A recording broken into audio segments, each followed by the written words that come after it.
Hello guys, so the given question says the pH of 10 to the power minus 8 molar solution of HCl in water is. We know that HCl in water dissociate as H plus and Cl minus. So here given that 10 to the power minus 8 molar solution, which means the concentration of H plus given by HCl is 10 to the power minus 8 molar.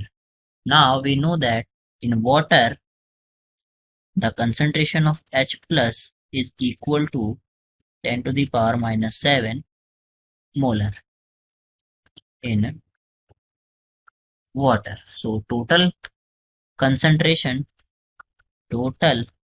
H plus concentration will be equal to 10 to the power minus 7 plus 10 to the power minus 8 molar, which is equal to 10 to the power minus 7 common 1 plus 0.1. So which gives 1.1 into 10 to the power minus 7 molar concentration of H plus. Now we know that the pH is equal to minus log of concentration of H plus. Put the values, we get minus log of concentration, that is 1.1 into 10 to the power minus 7 molar, or we get minus log of, we know that log m into n is log m plus log. So by calculating this value, we get pH is equal to 6.95. Now, so the pH is between 6 and 7. So the option number 3 is correct and all other options are incorrect. I hope you understand. Thank you. Our question is the KSP of Ag2CrO4 is 1.1 into 10 raised to power minus 12 at 298 Kelvin. The solubility of Ag2CrO4 in a 0.1 molar AgNO3 solution is, let us see. The addition of common ions such as here Ag positive results in common ion effect which reduces the solubility of salt. Okay. Now, here we are given solubility product of Ag2Cr4 is 1.1 into 10 raised to power minus 12. So we have to calculate solubility of Ag2Cr4 in 0.1 molar AgNO3. Okay, solution. So AgNO3 dissociate into Ag positive plus NO3 negative here. Okay, here 0.1 moles will give 0.1 moles of Ag positive and 0.1 moles of NO3 negative. Okay, 0.1 molar gives 0.1 molar of Ag positive and it will give 0.1 molar of NO3 negative. On addition of Ag to CrO4 in the 0.1 molar AgNO3 solution, solubility of sparingly salt Ag to CrO4 decreases due to Ag to CrO4 solubility decreases due to common ion effect. So Ag to CrO4, it will dissociate into 2Ag positive plus CrO4 2 negative. So at T equal to 0, it is S, it is 0.1 and it is 0. Solubility is S here, S dash. At time equal to 0, at T equal to 0, solubility here S dash, here 0.1 and here 0. At equilibrium, it is equal to equilibrium.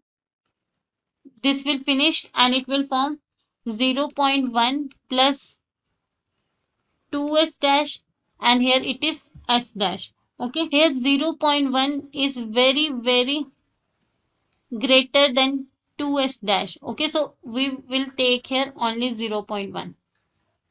Now solubility product here, it is equal to Ag positive whole square and CrO4 2 negative.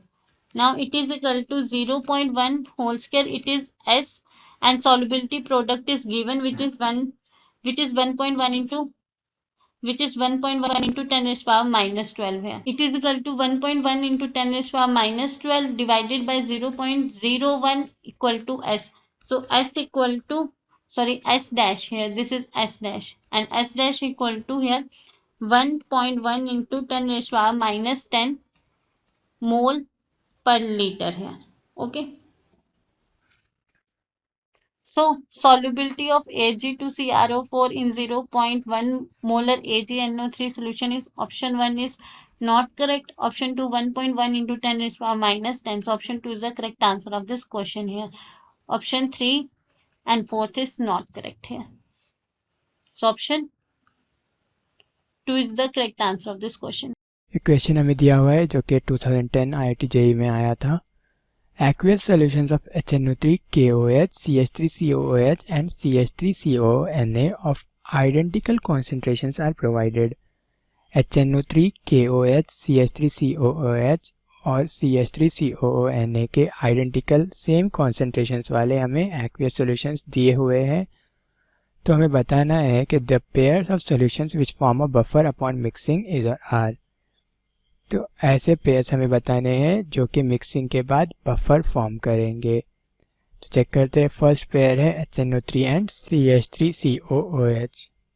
HNO3 है strong acid और CH3COOH है weak acid.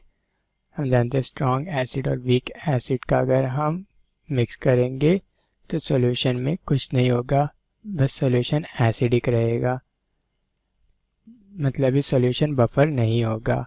तो first option reject हो गया. Second है KOH and CH3COONA. KOH है strong base और CH3COONA है salt of CH3COOH weak acid and NaOH strong base. तो यहाँ पर हो गया mixture of strong base and salt of weak acid and strong base. Strong base और अगर वीक एसिड और स्ट्रॉन्ग बेस का सॉल्ट है तो ये बफर फॉर्म नहीं करते, तो बफर सॉल्यूशन नहीं होगा ये. इस तरह से ऑप्शन बी भी रिजेक्ट हो गया. ऑप्शन सी है HNO3 एंड CH3COONA. HNO3 है स्ट्रॉन्ग एसिड और CH3COONA है salt of weak acid strong base. और HNO3 है स्ट्रॉन्ग एसिड. तो HNO3 इस सॉल्ट के साथ रिएक्ट करके फॉर्म कर लेगा CH3COOH plus salt Na plus plus nitrate ion NO3 minus. CH3COOH एक वीक एसिड है, तो अगर यहाँ पर हम concentration of CH3COONA, initial concentration of CH3COONA salt अगर ग्रेटर देन HNO3 लेंगे तो रिएक्शन के बाद हमारे पास सॉल्ट का कुछ अमाउंट अनरिएक्टेड बच जाएगा. मतलब ही रिएक्शन के बाद सॉल्यूशन में प्रेजेंट होगा CH3COONA प्लस CH3COOH. CH3COOH एक वीक एसिड है और CH3CONA है salt of weak acid with strong base. और हम जानते हैं वीक एसिड और उसका सॉल्ट विथ स्ट्रॉन्ग बेस अगर सॉल्यूशन में प्रेजेंट है तो ये फॉर्म करता है एसिडिक बफर. इस तरह से ऑप्शन सी एक बफर सॉल्यूशन होगा. तो ऑप्शन सी करेक्ट हो गया. Option D CH3COOH and CH3COONA. तो CH3COOH है वीक एसिड और CH3COONA है उसका सॉल्ट वीक एसिड का salt with NaOH strong base. तो ये हो गया salt of weak acid and strong base और CH3COOH हो गया वीक एसिड और स्ट्रॉन्ग बेस के साथ उसका सॉल्ट अगर एक सॉल्यूशन में प्रेजेंट है तो हमने ऑप्शन सी में देखा है वो फॉर्म करता है एसिडिक बफर. तो ऑप्शन डी भी एक बफर है. इस तरह से ऑप्शन डी भी करेक्ट हो जाएगा. तो इस क्वेश्चन के लिए ऑप्शन सी और डी दोनों करेक्ट हो गए.